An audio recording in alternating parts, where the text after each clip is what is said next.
ఆ దినమందు వారు మోషే గ్రంథము జనులకు చదివి వినిపించగా అందులో అమ్మోనీయులు గాని మోయాబీలు గాని దేవుని యొక్క సమాజమును ఎన్నటికీ చేరకూడదు. వారు అన్నపానములు తీసుకొని ఇజ్రాయేళ్లకు ఎదురుపడక వారిని శపించుమని బిలామును ప్రోత్సాహపరిచిరి.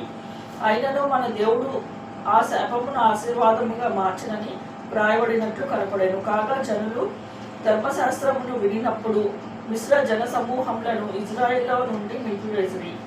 ఇంతకు ముందు మన దేవుని మందిరపు గది మీద నిర్ణయించబడిన యాజకుడకు ఎల్యాషీబు టోబియాతో బంధుత్వం కలుగ చేసుకొని నైవేద్యమును సాంబ్రాణిని పాత్రల్లో గింజలలో 10వ భాగమును కొత్త ద్రాక్షరసమును లేవీలకును గాయకులకును ద్వారపాలకులకును ఏర్పడిన నూనెను యాజకులకు తేవలసిన ప్రతిష్ఠిత వస్తువులను పూర్వము ఉంచు స్థలమునొద్ద ఒకనికి ఒక గొప్ప గదిని సిద్ధము చేసి ఉండెను.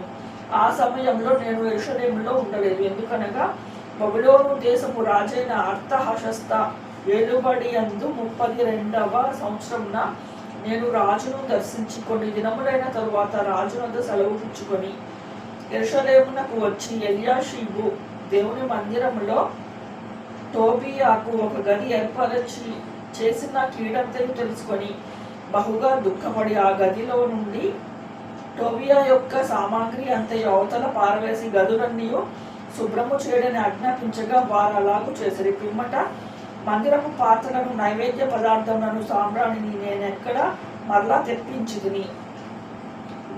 అక్కడికి మరలా తెప్పించింది మరియు లేవీలకు రావలసిన పాళ్ళు వారికి అందకపోవుట చేత సేవ చేయు లేవీలకు గాయకులకు తమ పొలములకు పారిపోయిరని తెలుసుకొని నేను అధిపతులతో పోరాడి దేవుని మందిరమునకు ఎందుకు లక్ష్య పెట్టలేదని అడిగి వారిని సమకూర్చి తమ స్థలములో ఉంచి తిని అటు తరువాత యూదులందరూ ధాన్య ద్రాక్షారస తైలములలో 10వ భాగమును ఖజానాలోనికి తెచ్చిరి.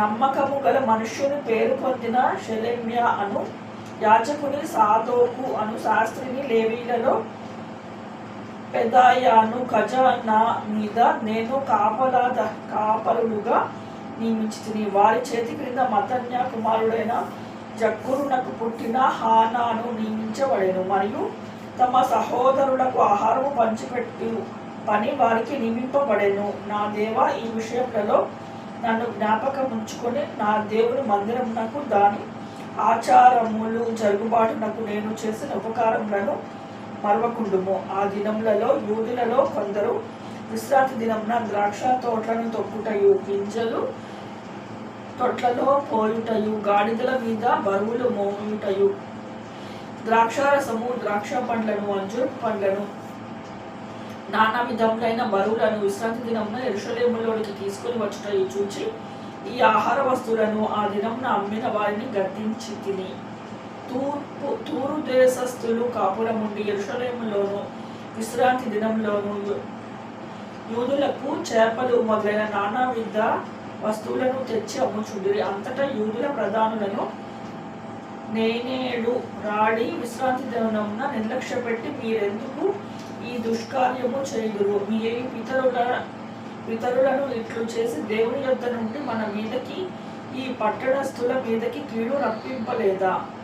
అయితే మీరు విశ్రాంతి దినమును నిర్లక్ష్య పెట్టి ఇజ్రాయేళ్ల మీదకి కోపం మరి అధికంగా రప్పించుచున్నారని చెప్పి తిని. మరియు విశ్రాంతి దినమునకు ముందు చీకటి పడినప్పుడు యెరూషలేము గుమ్మములకు మూసివేయవలెనని విశ్రాంతి దినమున గడుచు వరకు వాటిని తీయకూడదని నేను ఆజ్ఞాపించి తిని. మరియు విశ్రాంతి దినమున ఏ బరువైనను లోపలికి రాకుండా గుమ్మముల యొద్ద నా పని వారిలో కొందరిని కావలి ఉంచుతిని. వర్తకులకు నానా విధములైన వస్తువులను అమ్మువారు 1-2 మారులు యెరూషలేములో అవతల బస చేసుకొనగా నేను వారిని గద్దించి వారితో ఇట్లాంటిని మీరు గోడ చాటున ఎందుకు బస చేసుకొని ఉంటిరి?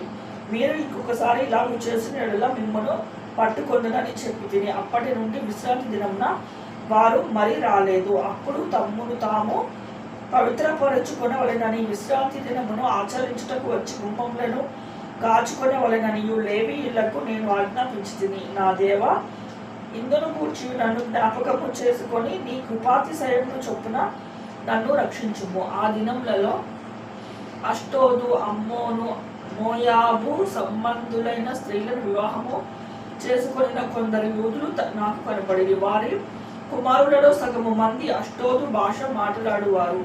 వారు ఆయా భాషలు మాట్లాడువారు, కానీ యూదుల భాష వారిలో ఎవరికి రాదు. అంతటా నేను వారితో వాదించి వారిని శపించి కొందరిని కొట్టి వారి తల వెంట్రుకలను పెరికివేసి, మీరు వారి కుమారులకు మీ కుమార్తెలను ఇయ్యకయు, మీ కుమారులకైనను మీకైనను వారి కుమార్తెలను పుచ్చుకొనకయు ఉండవలెనని వారి చేత దేవుని పేరట ప్రమాణము చేయించి ఇట్టి కార్యములు జరిగించి, ఇజ్రాయేలు రాజైన సొలొమోను పాపము చేయలేదు. అనేక జనములలో అతని వంటి రాజు లేకపోయినను అతడు తన దేవుని చేత ప్రేమింపబడిన వాడే ఇజ్రాయేల్ అందరి మీద రాజుగా నియమించబడినను అన్య స్త్రీలు అతని చేత మహాపాపము చేయించలేదా?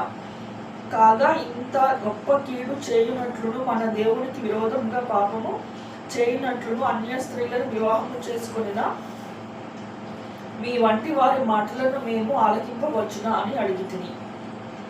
ప్రధాన యాజకుడను ఎల్యాకీషు కుమారుడైన యోయాదా కుమారులలో ఒకడు హోరోనీయుడైన సస్పల్లట్టును అల్లుడాయను. దానిని బట్టి నేను అతని నా యొద్ద నుండి తరిమితిని. నా దేవ, వారు యాజక ధర్మపు నిబంధనను, లేవీల నిబంధనను అపవిత్ర పరిచితిని కనుక వారిని జ్ఞాపకముంచుకొనుము. ఇలాగున వారు ఏ పరదేశంలోనూ కలియకుండా వారిని పవిత్రపరిచి ప్రతి యాజకుడును ప్రతి లేవీయుడును విధి ప్రకారముగా సేవ చేయనట్లు నియమించితివి. మరియు కావలసిన వచ్చినప్పుడల్లా కట్టెల అర్పణను ప్రథమ ఫలములను తీసుకొని వచ్చినట్లుగా నేను నియమించితిని. నా దేవ, మేలుకై నన్ను జ్ఞాపకముంచుకొనుము.